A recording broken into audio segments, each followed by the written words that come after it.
반갑습니다. 여러분의 보좌관, 주식대박 보좌관입니다. 화이팅! 영상을 보시기 전에 구독과 좋아요 부탁드립니다. 감사합니다.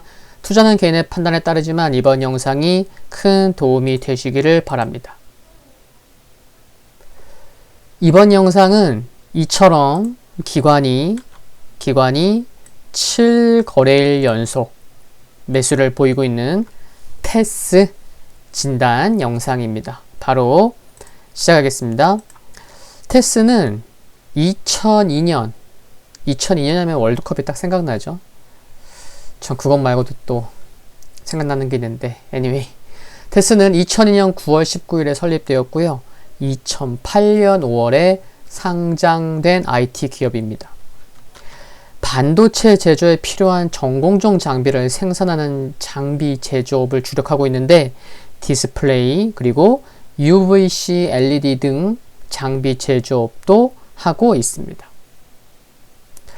지금 보시는 연두색 테두리 자료는 뭐냐면요. 주요 장비 및 현황 자료인데 주요 고객사를 여기 보시면 삼성전자, SK하이닉스, 삼성전자, SK하이닉스 많이 보이죠?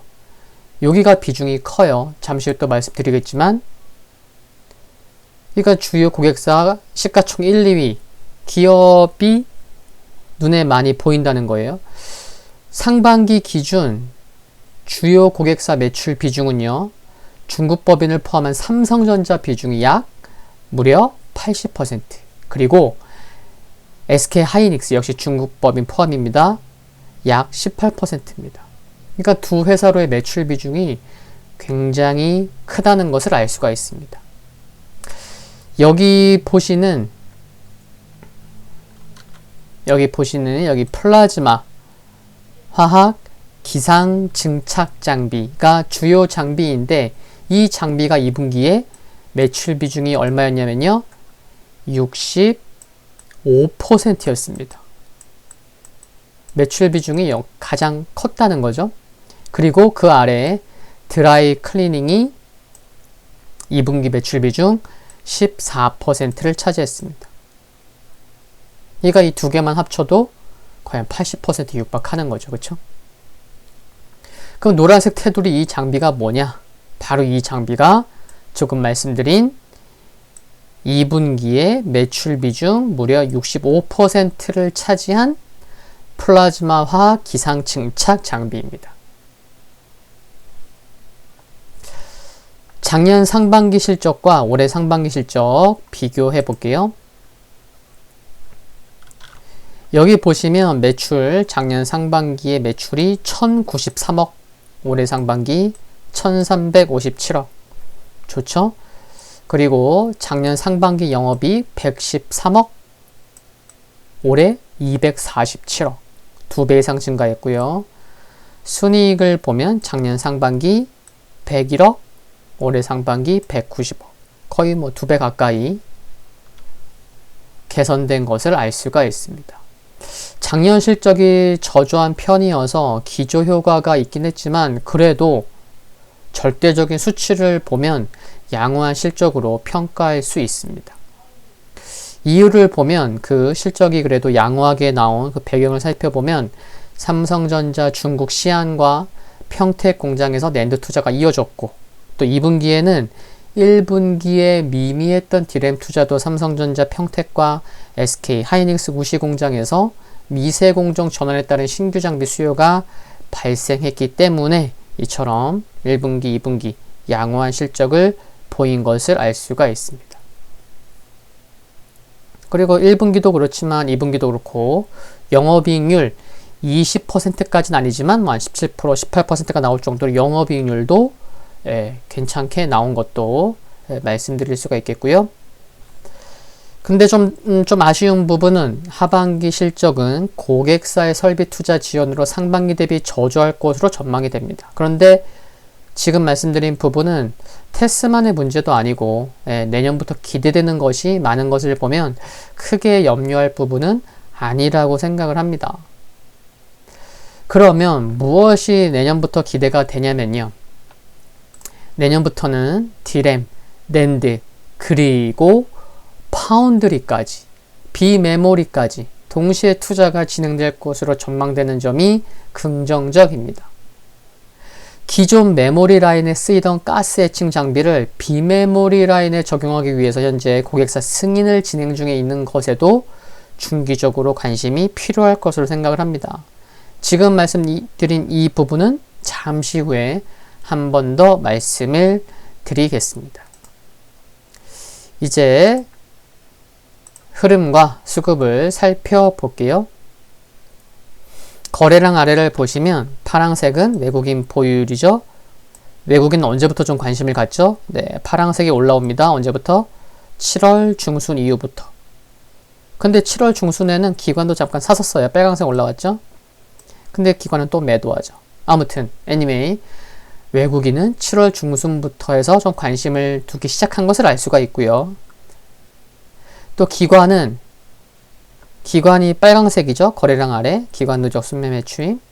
근데 올해만 놓고 봐도 기관은요, 올해 내내 물론 뭐 매수한 기간도 있긴 하지만 추세적으로 봤을 때는 그냥 올해 내내 계속 매도했어요. 그러다가 언제부터요? 9월 초 지나서 9월 중순 전후부터 빨강색이 좀 의미 있게 돌아섰습니다. 기관이 매수로 전환했다는 거죠. 그런 시그널이라는 거죠. 그런데 특징적인 것은 뭐냐면 많은 기업들이 올해 코로나19로 기업들의 주가가 큰 폭으로 하락하다 보니 지난 3월부터 많은 기업들이 자기 주식을 매입했죠. 근데 테스도 마찬가지였어요. 자기 주식을 3월 17일부터 9월 17일까지 지난 목요일까지 6개월간 얼마를 매수했냐면 약 60억 원의 자기 주식을 취득을 했습니다. 그런데 지금 거래량 아래를 보시면 기관이 뭐 9월 초중순부터 들어왔다고 말씀드렸잖아요.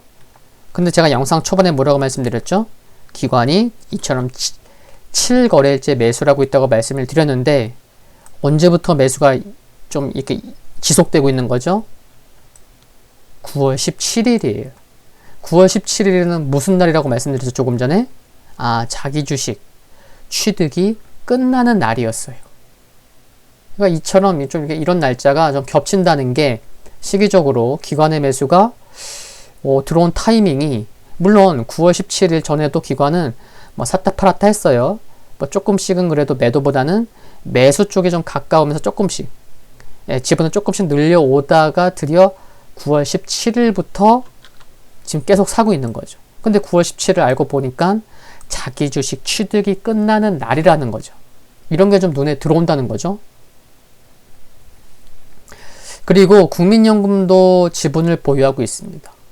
지난 4월 23일 기준으로 5.09%를 보유 중에 있습니다. 그리고 하나만 더 봐볼게요. 왜 이 부분은 왜 얘기를 안 할까? 라고 생각하셨을 텐데 얘기 드려야죠. 뭐죠? 거래량이죠. 테스의 하루 거래량이 보통 50만 주가 안 돼요. 하루 거래량이. 그러니까 1시간에 10만 주도 거래가 안 된다는 거예요. 하루 정규정이 9시에 시작해서 3시 반에 끝나니까 9시에서 6시간 반이잖아요. 근데 50만 주도 안 된다? 그럼 1시간에 10만 주도 거래가 안 된다는 거예요. 어떻게 보면은 좀 지루할 수 있어요. 네, 하루 거래량이 50만 주가 채 안 되니까. 그런데 지난 7월 23일 이때 무려 하루 거래량이 500만 주가 넘게 터졌습니다. 그러면은 뭐지? 하루 거래량 보통 거래량보다 10배 이상이 거래가 터진 거잖아요. 왜 상승했는지 이유를 막 알아보고 싶으신 그런 호기심이 발동돼야 되는데, 그쵸? 지금은 약 한 1년 정도의 기간을 보고 있지만 한번 쭉 이렇게 한번 봐볼게요. 이렇게 길게 해서 보면 한 10년, 11년 정도의 흐름을 지금 보는 거죠. 그러면 어떻죠? 여기 제가 미리 동그라미 여기 쳐놨죠? 2009년에. 그럼 뭘 할 수 있는 거죠? 기간을 길게 놓고 봤을 때도 이번 7월 23일 500만 주가 넘는 거래량은 10년, 11년 동안의 기간을 보더라도 의미를 둘 수 있을 만큼 손에 꼽히는 그런 거래량이었구나. 그러면은 7월 23일 날 왜 상승했는지 꼭 살펴봐야 되겠구나. 그런 것을 알 수가 있다는 거죠. 그렇죠? 그 이유가 뭔지를 살펴보니 이와 같은 내용이 있다는 거죠. 뭐냐면요. 7월 23일이에요. 그쵸?